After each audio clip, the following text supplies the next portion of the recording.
Vamos lá, então. O presidente Jair Bolsonaro confirmou que vai aumentar o Auxílio Brasil de R$400 para R$600. A situação está muito difícil para as pessoas.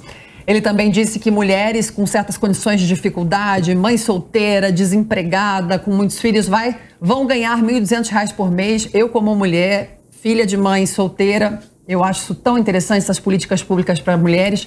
Mas, claro, isso vai aumentar, né, os gastos em R$22 bilhões. Mas nesse momento de crise, eu acho que, gente, olha, posso estar errada, viu? Algumas pessoas vão querer me matar, mas eu acho que momento de crise tem que ajudar, porque a fome mata, né? E tem que se liberar essas verbas. Será que vai estourar o teto de gastos? Muito assunto aqui. Vou começar com o Negão, que está calado há muito tempo. Graças a Deus a gente ainda tem um teto de gastos, porque se depender do outro, não vai ter mais.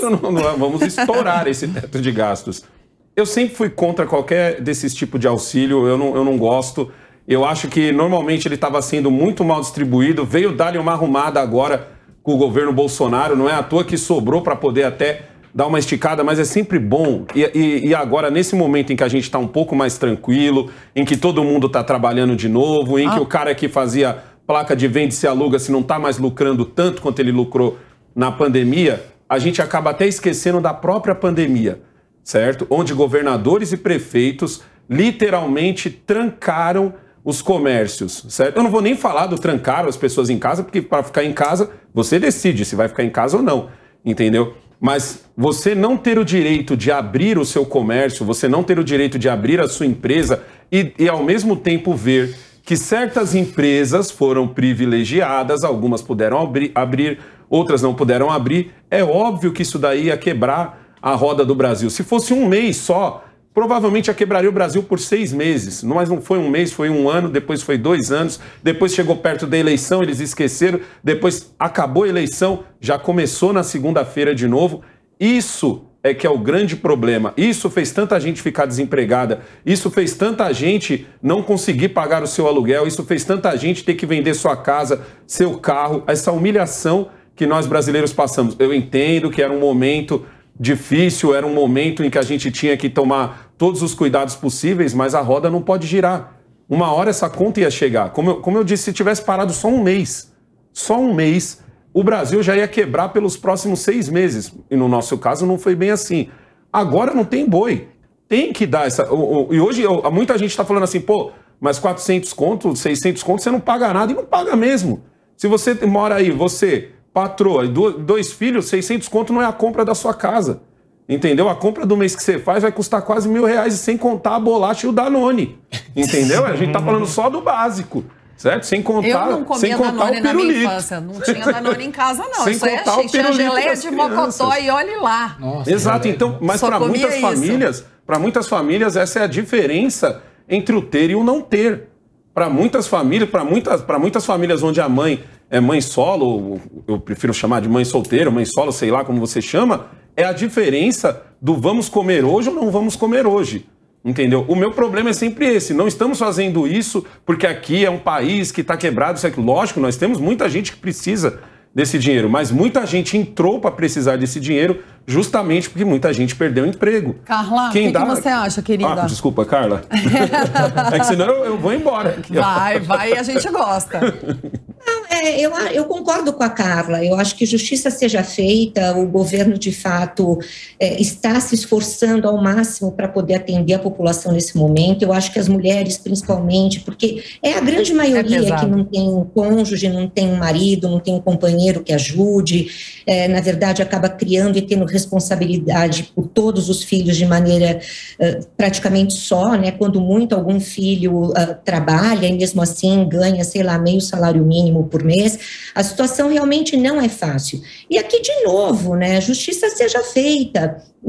E eu reitero, nós não estamos num momento normal, nós não estamos aqui falando de uma situação, vamos dizer, ordinária, né, um momento normal que nós possamos, na verdade, ficar aplicando as questões que, de fato, são aplicadas quando o Estado está de maneira adequada ou de maneira dentro de uma normalidade. né? Então, eu particularmente acho que isso está muito correto.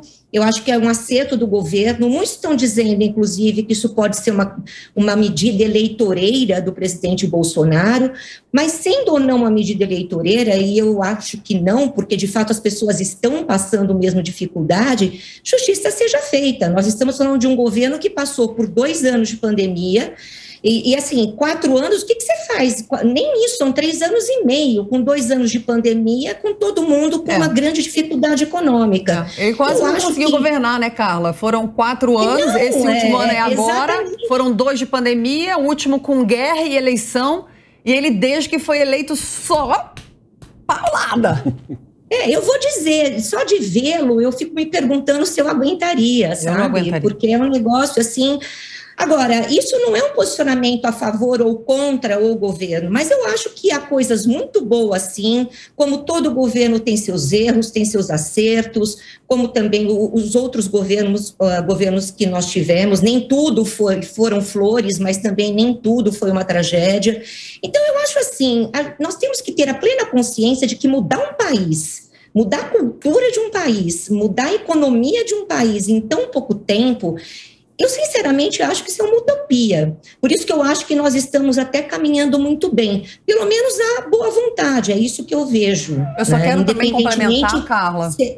Desculpa, pode falar. Desculpa, te interrompi, pode falar. Não, independentemente dele ser ou não reeleito, eu acho que tem boa vontade. Eu sempre olho as pessoas pelo princípio da boa-fé, sabe? Eu particularmente vejo dessa maneira. Então...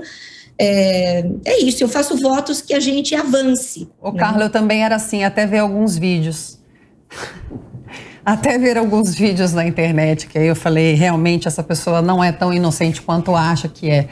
Mas, Carla, e voltando aqui para a mesa, Negão, também, eu estive no sertão do Nordeste e lá, Guilherme e Luca, eu pude ver o que é o Auxílio Brasil e o antigo Bolsa Família.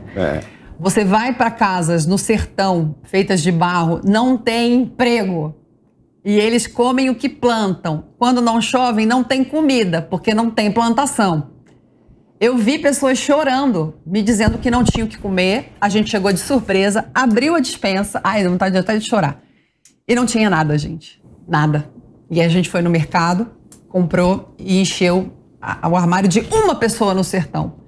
Então a gente às vezes acha, a pessoa é preguiçosa. Não, gente. O Brasil é gigante, tem lugares que não tem emprego. Não tem. Deveria-se ter uma estratégia de fomentar a economia nas cidades pequenas, fomentar a economia no sertão. Aí você daria o Auxílio Brasil junto com o curso técnico para implementar no que tem de negócio naquela região. Para a pessoa não ficar só recebendo auxílio para comer o peixe e você dar a vara. Assim você poderia mudar o país aos poucos, colocar pessoas que fossem do governo nessas cidades pequenas, nesses estados, nesses municípios, falar, olha, você vai ter o Auxílio Brasil, mas você vai ter um curso de costura, porque a gente tem uma fábrica de tecidos aqui. Olha, você vai ter o Auxílio Brasil, mas você vai aprender a lidar com pecuária, porque tem uma fazenda de bois aqui. Porque aí sim a gente começa a fazer o Brasil crescer. A gente dá o pão, mas dá a vara também para eles pescarem. De perder o Por isso eleitoral. Que o pessoal do Nordeste precisa votar melhor, porque eles são vítimas da fome. Quem tem fome tem pressa e geralmente não costuma raciocinar. Se tivéssemos políticos melhores, o mundo estaria bem melhor. Eu fui no Nordeste e consegui, junto com a minha igreja, furar 3 poços. Sabe quanto custa um poço? Que as pessoas não têm água lá desde que o Brasil é Brasil? Custa 10 mil reais, gente. Um poço. 10 mil. O que é 10 mil para o governo? É troco de pinga. E os deputados federais estão lá há anos, não furaram um. E eu fui lá, quem sou eu? Quem sou eu na fila do pão? E consegui furar um poço e você vê as famílias chorando porque tem água para tomar banho, porque tem água para cozinhar. É uma vergonha os políticos desse Brasil. Não todos, mas a maioria. É uma vergonha. Eu não sei como eles dormem à noite. Eu não sei. Tranquilos com o salário e tudo pago. Mas vão pro inferno. Guilherme, Luca, vão tudo pro inferno. Olha, eu fico muito feliz que isso deixou de ser um ponto de controvérsia entre esquerda e direita no Brasil, porque eu, pessoalmente, sempre fui favorável à renda mínima universal. Eu acho que o programa de assistência dessa forma já foi um tópico de extrema divergência entre os partidos e fico feliz que isso num governo de direito tenha sido uma coisa consensada, vamos dizer assim. Mas o que me deixa muito inquieto é a contraposição entre o discurso do governo Bolsonaro, aliás, do presidente da República, e do ministro da Economia, que finge que nada aconteceu depois da pandemia, que o Brasil já se recuperou completamente, que tudo anda muito bem. E segue uma agenda extremamente liberal. Onde você viu ele falar isso? Eu não vi. Ele deu uma entrevista ontem dizendo que... Ele deu uma entrevista ontem dizendo... Os números da economia são bons, mas... que o Brasil vai crescer 3,5%, o PIB do Brasil vai crescer 3,5% nos próximos 10 anos. E que ele está muito otimista.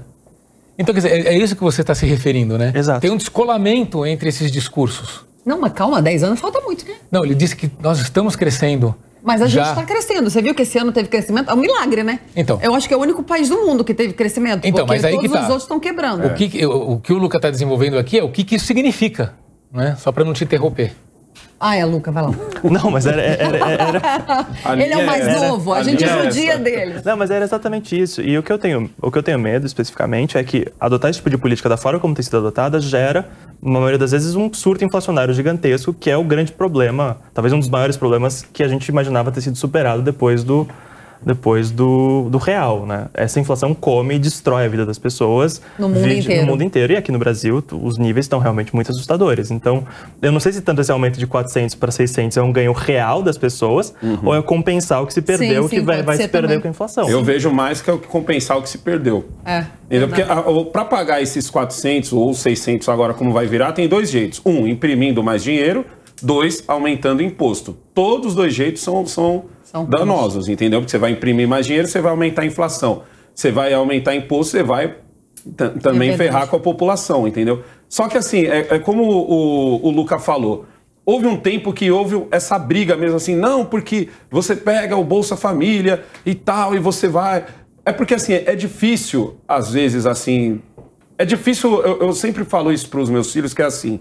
Imagina, eu moro aqui no centro, o que acontece? Às vezes eu sou um cara que acordo muito cedo, eu acordo 5 horas da manhã, eu abro minha torneira, não tem água, certo? Não tem água, a água chega ali, porque tá tendo racionamento aqui em São Paulo, então ela chega 5h30, 5h40. Aí eu falo pros meus filhos assim, imagina você abrir a torneira por uma semana e não ter água, imagina você abrir a torneira por 15 dias não ter água. Imagina toda vez que você tiver que precisar lavar qualquer coisa, você ter que ir até um poço que é da comunidade. Eu sei porque eu tenho parentes que moram no Nordeste e tal, e eu já passei por isso, de quando eu era moleque, ir visitar e ir lá pegar água, e pra mim era muito estranho, porque na minha casa em São Paulo, eu abria a torneira em qualquer lugar de São Paulo. Não tem lugar aqui em que você tem que ir num poço. A mesma coisa é o dinheiro, entendeu? Por isso que eu falo que para muitas famílias, esses R$600 não paga uma compra. Então, às vezes, a gente olha assim e fala, é fácil você ter o pensamento... Mas para outras é tudo que elas têm. Isso, é fácil. É igual quando era o Bolsa Família, que era na época que tava 80 pau.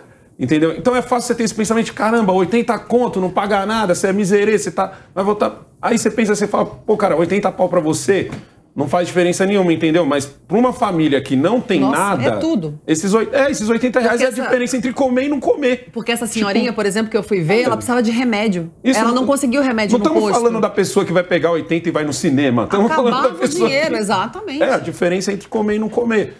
Eu sou sempre a favor do que a Carla falou. Tipo assim, cara, beleza, você vai dar auxílio e tal, mas vamos melhorar essa cidade, vamos tentar trazer indústrias. Políticas públicas, porque né? Existem cidades que é o seguinte, ou você trabalha para a prefeitura, ou você não trabalha, você vai para outra cidade para trabalhar.